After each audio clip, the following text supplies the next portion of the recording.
The power पोड में आज हम चर्चा कर रहे हैं फॉरेक्स रिजर्व के बारे में। फॉरेक्स रिजर्व का नाम आते ही मुझे याद आता है बैलेंस ऑफ पेमेंट क्राइसिस का वो समय, वर्ष 1991, जब भारत को IMF से एक बहुत बड़ा अमाउंट लोन लेना पड़ा था क्योंकि इंपोर्ट एक्सपोर्ट के लिए भारत के पास केवल 10 दिन की धनराशि बची थी।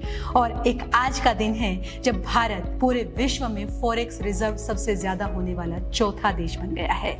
चीन, जापान, स्विट्जरलैंड के बाद भारत की ये उपलब्धि आज पूरे विश्व में वाहवाही लूट रही है।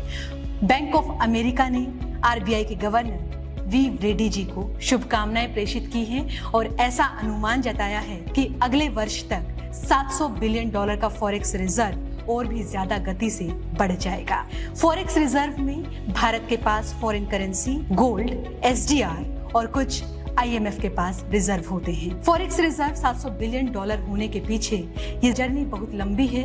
वर्ष 2003, वर्ष 2007 तत्कालीन प्रधानमंत्री ने गोल्ड विदेशी करेंसी से खरीदा और उसने कुशन की तरह काम किया और देखते ही देखते फॉरेक्स रिजर्व को पंख लग गए और आज हम पूरे विश्व में चौथे नंबर पर आकर खड़े हो गए हैं। इसका फायदा भारत को ये होगा कि इंपोर्ट एक्सपोर्ट बैलेंस करने में भारत को सहायता मिलेगी। जिस प्रकार विदेशों में युद्ध हो रहे हैं, इंटरनल सिक्योरिटी का खतरा मंडरा रहा है, उस स्थिति में भारत के पास 1 साल तक का रिजर्व होना अपने आप में बहुत बड़ी स्थिरता का परिचायक है।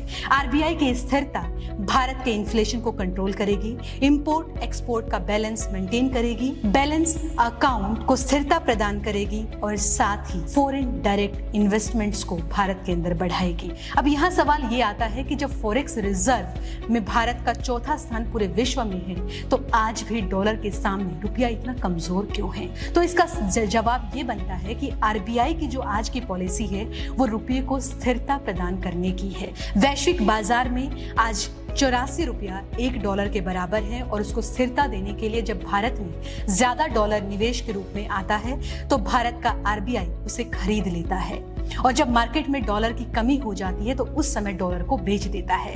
इससे इंपोर्टर्स का भी नुकसान नहीं होता और एक्सपोर्टर का भी नहीं होता। व्यापारियों को फायदा होता है, देश की अर्थव्यवस्था को बल मिलता है। लवली प्रोफेशनल यूनिवर्सिटी से ये पॉडकास्ट चल रहा है तो ये बताते हुए गौरव की अनुभूति हो रही है कि यदि सर्वे किया जाए तो शिक्षा के क्षेत्र में भारत में फॉरेन करेंसी लाने के लिए सबसे ज्यादा यदि कोई जिम्मेदार है तो वो है हमारा प्यारा विश्वविद्यालय लवली प्रोफेशनल यूनिवर्सिटी। हमारे जो भी यहाँ से प्लेसमेंट स्टूडेंट्स लेकर विदेशों में सेवा करते हैं, यहाँ पर वापस अपने परिवार को पैसा भेजते हैं तो वो भी भारत के फॉरेक्स रिजर्व को बल प्रदान करता है। विकास के चक्र में LPU अपना अहम रोल दे रहा है और ये विकास का चक्र और भी गति पकड़ेगा और प्रगति की राह पर भारत को वैश्विक क्षितिज पर एक नई पहचान दिलाने में सक्षम हो।